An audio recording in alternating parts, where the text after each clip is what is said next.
Всем привет! Мы опять с вами. Это Тора Квест, и меня зовут Люба Барсеф, я из Израиля. А я Лара Троиновская из Москвы. Мы занимаемся модным делом, учим Тору. Мы все еще в пути, изучаем книгу книг, и сегодня нас опять занесло в Эрец Берешит. Очень нам тут понравилось, настраивает на нужный лад. И очень-очень красиво. Мы поговорим сегодня о главе Толдот. Вот о чем она.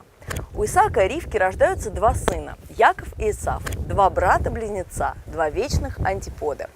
И выросли дети, и стал Исав человеком, сведущим в охоте, человеком поля, а Яков человеком смирным, жителем шатров. Придя усталым с охоты, Исав продает Якову первородство за чечевичную похлебку. А между тем в стране опять голод. Исаак спускается в Грар, ему удается разбогатеть и стать влиятельным человеком, таким же, как его отец Авраам.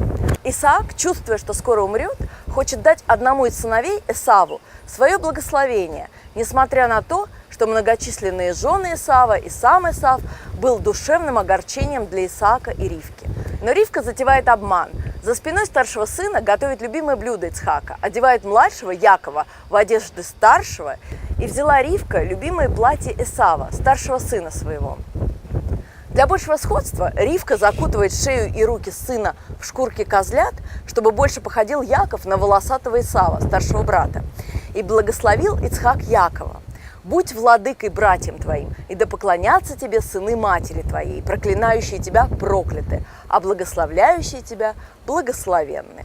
Вернувшись с охоты, Эсав приходит к отцу за благословением. Но Ицхак понимает, что обманут, и ничего сделать уже не может. Ицхак благословил и старшего своего сына, но на то, чтобы он был вторым. «И будешь брату своему служить». И возненавидел Эсав Якова за благословение, которым благословил его отец. Эсав клянется убить брата, как только умрет отец. Ривке доносят эти слова его, и она отправляет Якова к своему брату Лавану в Харан. А Ицхак благословляет его в дорогу на то, чтобы взял себе в жены хорошую невесту из дома Лавана. Давайте поговорим про вечный бич современного времени – усталость и недосып. Полгода я мучился бессонницей. Исав приходит с работы, с охоты, усталый, голодный. Он видит, что брат его Яков приготовил что-то вкусное. Чудесный аромат кушанья распространяется вокруг. И сказал Исав Якову: «Дай похлебать мне красного этого, потому что я устал». Но Яков сказал: «Продай же мне теперь свое первородство». Исав голоден. Исав хочет отдыхать, а не готовить свое собственное. И он идет на сделку с самим собой. «Ведь хожу я на смерть, на что же мне первородство?» Убеждает он себя и продает свое первородство младшему брату Якову, который так этим дорожит. «И дал Яков Исаву хлеба и похлебку из чечевицы, и он поел, и попил, и встал, и ушел. И пренебрег Исав первородством. И так первородство было продано за чечевичную похлебку, лишь от того, что Исав был очень голоден. Так и мы иногда принимаем необдуманные решения, совершаем импульсивные поступки, руководствуясь своей усталостью и недосыпом.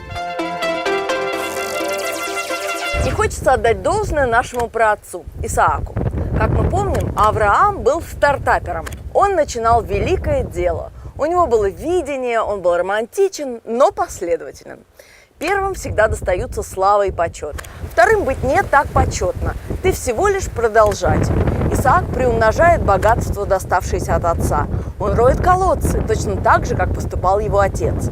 И снова откопал Ицхак колодцы воды, которые выкопали в дни Авраама, отца его, и которые засыпали Плештим после смерти Авраама. Казалось бы, продолжать дело отца, что может быть проще? Но сколько историй мы знаем, когда величайшие состояния проматывались за одно-два поколения. Быть вторым, а за этим стоит обязанность укрепить, поддержать, продолжить дело отца, не упустить, не пойти в другую сторону. Со всем этим в полной мере справился Исаак. Хочется поднять вот какую тему – об очень специальной роли женщины в Торе. Бог всегда поддерживал Сару в ее решениях, и с Ривкой происходит то же самое. Бог ей пророчит судьбу детей и в конечном итоге судьбу народа. И сказал ей Бог: «Два народа разойдутся из лона твоего, и народ народа сильнее будет, и старший будет служить младшему. Именно из этого пророчества происходит центральная сцена этой главы – обманное получение благословения Яковом. Зная, что Яков избран Всевышним главенствовать над Исавом, ей представляется, что будет нарушение воли и планов Бога, если первородство получит Исав. И было, когда Ицхак состарился и притупилось зрение глаз его, Исаак ослеп. И, очевидно, не только физически. Он не видит общую картину. А Ривка видит. Один из ее сыновей – охотник, дикарь, убийца. Его интересуют женщины и развлечения. Ничто духовное ему не близко. Второму сыну важны духовные ценности. Он готов продолжать начатое Авраамом и Исааком. Ривка убеждает Якова участвовать в этом, хотя он серьезно колеблется, не желая обманывать отца. «Может быть, ощупает меня отец мой, и я буду у него в глазах обманщиком, и наведу на себя проклятие», – переживает Яков. «На меня проклятие твое, сын мой», – успокаивает его Ривка. И готовит похлебку, одевает сына и отправляет его к отцу за благословением. И выполняет таким образом завет Бога. В итоге все получается по сценарию Ривки. Яков получает благословение, избегает гнева брата и уходит искать жену из своего племени. Она даже добивается того, что Исаак назначает его своим преемником. И призвал Ицхак Якова и благословил его. «И даст тебе благословение Авраама, тебе и потомству твоему с тобой».